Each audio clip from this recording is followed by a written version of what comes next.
الحمد لله رب العالمين إلهي بقى مهضي أخيارت هالكان سكوت تمد يرد أنا قالها سؤال روح تاني كي ذاك أوي أنا بقى هذا الكبرابة أيام وقعي ما أنت صعد كله كودي مرها وحلا إيه كيني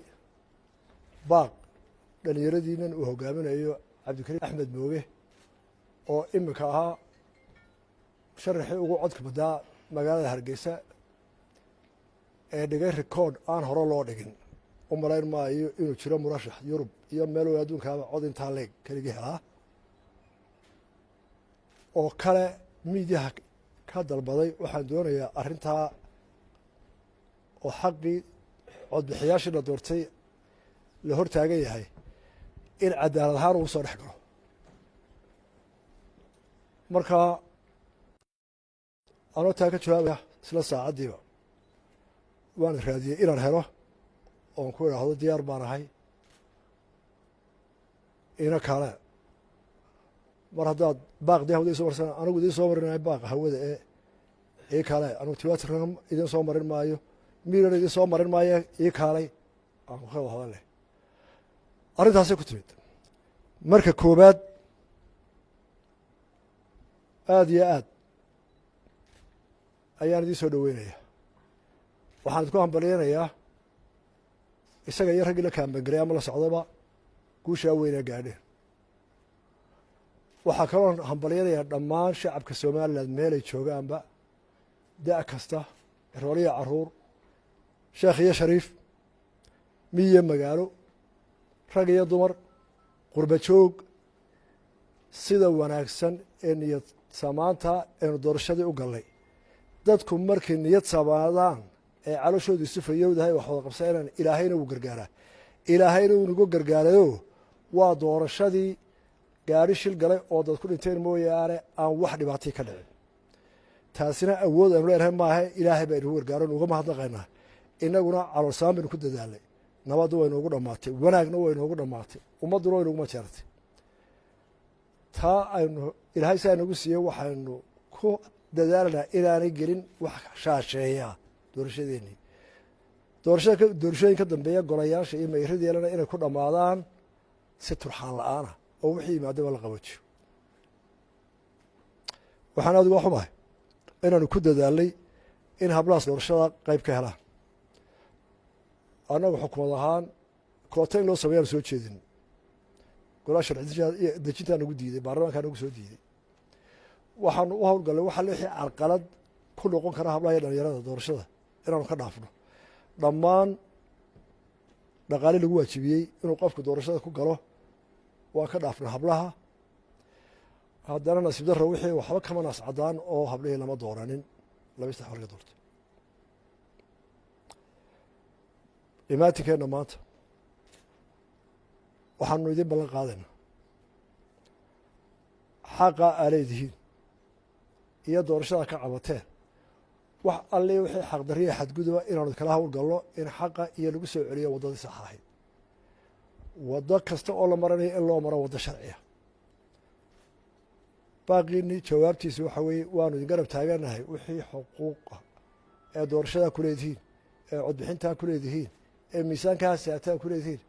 inaanu u diyaarnahay inaanu idinla howlgalno oo waddada xaqa ah ee dawga lagu soo celiyo idinkana gardarra idin qaadi mayno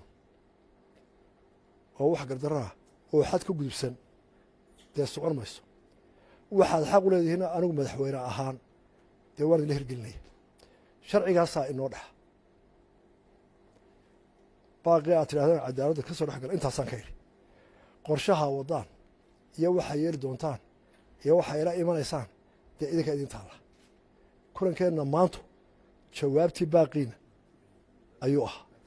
annaguna dee midiyaha noo soo mariseenoo ismaan araga madaxda xisbiga iyo xukuumadba waxaan ahayd inaanu ka jawaabno oona inagu daahin daaqaas sababtaan u yeelana waxaa weeye xasaasiyad beelayn doorashooyinka dadka wax doortaa codbixiyaasha in badan maynu soo joogno xamaasad weyn bay qabaan adeer codkaagi sahlan mahayn waxaa weeye wixiin waa la diiday marnama diiday waxaagii nina ma diidi karo codkiinii iyo miisaankiinii xisbi iyo qof iyo sharci midna lama diidi karo laakiin dee wuxuu sharciye martaa oo waa boolotigi oo waa hawl badan yahay si degan dadkiina taa haloo ogaado hala deganaado idinkuna wixii aad tabateen iyo waxa qaloocan iyo fikradiina dee waxay la tahay waqti aanu degannahay oo la isu diyaar garoobay aynu ka hadleen anaga intaasina garantay madaxweyne marka hore aad iyo aad baan kuu salaamayaa waxaanan kaaga mahadnaqayaa sida milgaha leh sharafta leh karaamada leh ee degdega ah saaka ayuunba ahayd markii aanu shirka jaraa'id aan qabtay shirka jaraa'idna wuxuu daaraa uun waan ogahay wax walba inay sharci maraan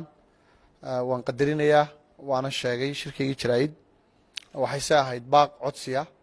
in la ixtiraamo codka shacabka inta badan oo aniga ii codaysay sidoo kalena baaq walaalnimo waxaan u diray mudanayaasha golaha deegaanka ee layla doortay oo aan markaa iyagana si karaamo iyo sharaf leh uga codsaday inay iyaguna ixtiraamaan dadka inta badani qofkii ay u codeeyeen in maanta la garab istaago madaxweyne waa kuu sharaf xukuumaddaaduna waa u wanaag in baaqii naga yimi aad markiiba nooga soo jawaabto oo aad noo yeedho waa sababta aad u tahay madaxweynaha qaranka waa sababta aad u tahay odayga somalilan intaana waan kaa filayey waan kaaga mahadnaqayaa waxaan sidoo kale u mahadnaqayaa walaaladeeda kale ee xildhibaanada ah ee layla doortay ee iyaguna wanaagun la jecel somalilan ee wanaagga la jecel hargeysa marka madaxweyne anigoo ku hadlaya magacii xildhibaanadiina la wada doortay dhammaantood xisbi walba ha ka sharxnaadaan xisbi walba ha ka soo baxaan aad iyo aad baan madaxweyne kuugu mahadnaqaynaa waa ka mahad celinaynaa inaad markaa naaqbashay shacabka somalilan weliba gaar ahaan shacabka reer hargeysa ee codeeyey ee naga filaya inaanu u shaqayno oo aanu u dhisno hargeysa cusub iyagana waxa uu khayra u wanaaga in ilaahay siiye madaxweyne ixtiraamaya oo dhegaysanaya oo baaqooda anigu aan afkooda dee ku hadlayan lahaa intii badnayd baa ii codaysaye arrintaha lasoo dhex galo markiiba ka soo jawaabay iyaduna markaa waa sharaf weeye markaa dadkiina doortayna sidaa ha u ogaadaan insha allahu tacala madaxweynena inta hadhay waanu insha allahu tacala kula fadhiisan waanu kula dhammayn waa ogol lahay sharciga inay marto waa ogol lahay inay fadhiyo badan marto waa ogol lahay in maaragtay la wada hadlo waxaanan rajaynayaa un insha allahu tacaala in dadkeenna wanaagsan ee doorashada wanaagsan ay u dhacday ee midoobay ee markii ugu horreysay taariikhda hal qof uga wada codeeyey koono kasta oo magaalada ah iyagoo iska ilaawaya qabiilka iyo xaafadahaba in markaa insha allahu tacaala waxay raalli ku yihiin oo wanaagsani golaha deegaanka cusub dhexdooda ka soo baxo shaqo wanaagsan la wada qabto iyadoo la midaysan yahay hargeysadaynu jecel lahayna markaa aynu dhisano waayo caasimadii weeye magaaladii qaranka weeye magaaladii la wada lahaa weeye hawl weyn baa halkan taal 17 xildhibaan la doortayna xil weyn baa saaran qofka mas-uuliyadda qaadayana wuxuu u baahan yahay inuu isku wado dadka reer somaliland oo dhan waxaa la rabaa dadka reer hargeysa in la isku wado qofka mas-uuliyadda qaadaya markaa uma baahna inuu dhinac u janjeero inuu maaragtay xisbi gaara ku abtirsado waanu karaameynna xisbiyadaanu ka soo baxnay waanu ka mid nahay laakiin haddii dee kuraasta aanu u soconno aanu helo ummadda oo dhan baanu u shaqaynaynaa qaaraan xisbiye ku jirin baa jira qaar xisbiye ku jira marka ummaddana sidaa wanaagsan ee khayr kale baan ugu shaqaynayna madaxweyne marka halka ugu dambaysa waa kuu mahadnaqayaa wanaagga iyo degdega iyo baaqa aad noogu soo jawaabtay waanay ahayd ba iyadoon baaq ahayn inaanu dhammaantayo xildhibaanadu karti si fiisid kuugu nimaadno oo kusoo booqanno marka tanna waxaan uga faa'iidaysanaa madaxweyne booqashadayada xaqa aad noogu lahayd inay tahay wasalaamu calaykum waraxmatullaahi wabarakaatu madaxweynaha wasiirada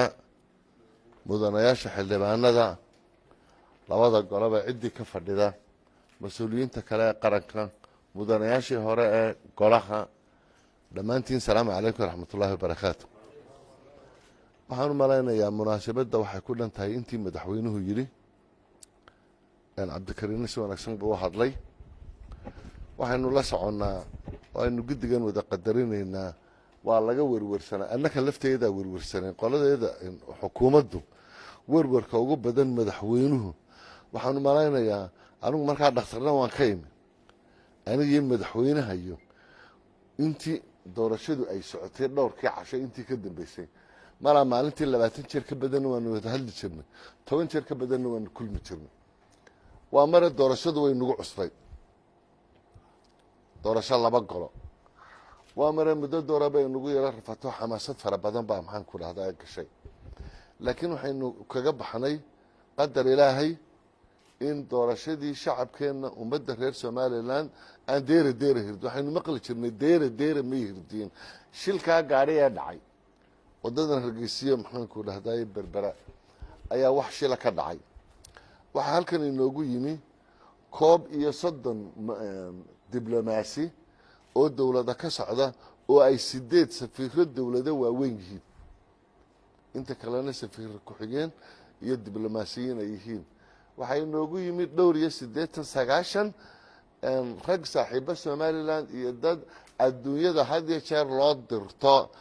inay monitor gareeyaan maxaanku dhahdaay doorashooyinka waxay guddigood ka wada markhaati fureen imika socota hadda way hadlayaan ayaamaha nimankii iyagoo guddigood maaragtay ra'yigoodii isu keenaya in ay guddigood la yaaban yihiin doorashadii somaliland noocay u dhacday horta kolley waxay nagu wada waajibaa dadkana had iyo jeer calafna waa intii alla qoray waxaynu u baahanay inaynu ilaalino doorashada wax fara badan baa somaliland inoogu siyaadiyey inaynu ilaalino waxaa laba ah lagama maarmaan waxa ah haddii aan doorashadan cid wal oo doorashadaa gashay 900 in ka badan ayay marayaan maxaanku dhahdaay marka laysu geeyo xildhibaanada golaha deegaanka iyo xildhibaanada golaha maxaanku dhahdaa baarlamaanka waxaa dhacaya in ka badan 600 ayaa xil waayaya waxaynu u baahannahay iminka ayaantii hore waxaanu nidhi yaan la dabaaldegin sababtaan aanu nidhi yaan loo dabaaldegin waxa ay ahayd maadaama waxaan doorashooyinku inagu cusub yihiin nina wuu guulaystay oo dabaaldeg buu u baahan yahay nina de wuu dhacay wixii uu haystay baa ka raacay effortkiisii baa ka raacay marka xoogaa shimbira waaqleyn buu u qaadanayaa ninka kale marka waxaynu u baahannahay cid walbana inay xaqeeda hesho haddii kelmadda waan idin xasuusinaya haddii cid walba ay xaqeeda weydo ama cid walba xaqeeda la siin waayo wanaagina dhex ooli maayo marka waxaynu u baahannahay waa tartan siyaasi ah waa tartan doorasho waxaynu u baahannahay tartankaa doorasho inaynu taxamulkiisii yeelano in ay cid waliba ay hawsheeda samayso loolanka siyaasigihii waa meeshiisa tartanada siyaasigihii waa meesheeda wax waliba waxay u baahan tahay inay hufnaadaan waxaan marinaynaa markaa iminka doorashadii way dhammaatay waxaa hadhay qodob sharci waxaa ka hadhay labada gole xilligii ay fadhiisanayeen iyo maxay ku fadhiisanayaan golaha baarlamaanka waxaa fadhiisanaya madaxweynaha jamhuuriyadda somalilan qodob dastuurka qaranka ah ayaa siinaya inuu madaxweynuhu fadhiisiyo golayaasha degaankana anigaa fadhiisinaya cid kaloo fadhiisin karta ma leh anigana xeerka wax ku maamuli doontaan meeyarada barasaabadu ee lagu maamulo gobolada iyo degmooyinka law number 23 2019 ayaa anigana isiinaya article 66 inaan caddeeyo maalinta aad fadhiisanaysaan annaka horta intaasaa nagaga hadhay intaa waxaanu rabnaa si nadiifa oo wanaagsan bay u soconaysaa qodob sharci baa dhiman qodobkii sharciya dhibnaa waxa uu noqonayaa ka marka ay maxkamadda Morodishe Hargeysa gobolka dhaarinaya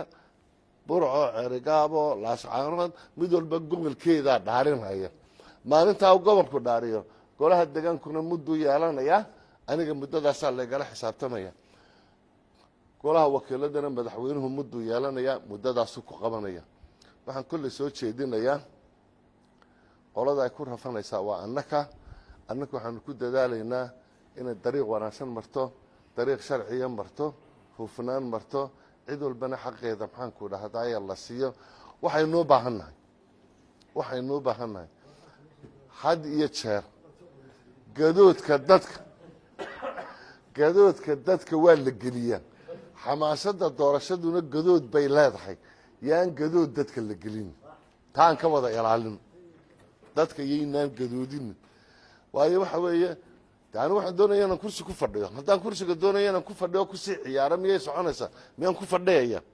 anu marka waxaan jecelahay inay idinkuna aad dulqaad iyo mas-uuliyad saartaan annagana waxaa nagu waajibay inaanu ilaalino mas-uuliyadda sharciyeed ee golayaasha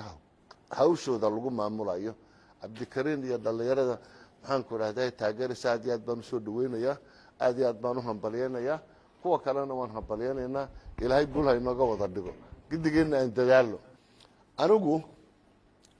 meeyar kastoo la doorto waan xukumaya un ama kulmiye ha ka soo baxo ama wadani ha ka soo baxo ama ucud ha ka soo baxo ciddii wax garan weyda khasabay inta aniga sharcigaa idinka hadhay diyaar baan anigu ahay in aad toos xafiiska igu timaadaan diyaar baan ahay haddaa wax ka garan weydaan inaan commissionka idinla tago diyaar baan u ahay haddii aad madaxweynaha u baahataan inaan madaxweynaha de isla mar ahaanta cabdikariinna waxaan ilaalinayaa nabadgelyadiiyo gadood in la sameeyana de waan kasoo horjeeda ila wasiirkii daakhiligaana hayala yaabina dee hadhowta de marmar baan qadaadka idin qabanaya dee haddii gadood soo baxo marka waxaan jecelahay intaanay intaasiba inaga soo hirgelin in aynu isku dubaridno wada shaqaynta iyo maxaanku idhahdayay waxyaalahan telefon baan isu soo diri karnaa waynu isu iman karnaa waxbaa la dareemi karaa dareemadana waan sixi karnaa aan dareemada saxno yaan miidiyaha waxba la isu marinin aynu wada xidhiidhno aynu ka sheekayno sidaynu hawshan u dhammaynayno aad iyo aad baa umahadsantihin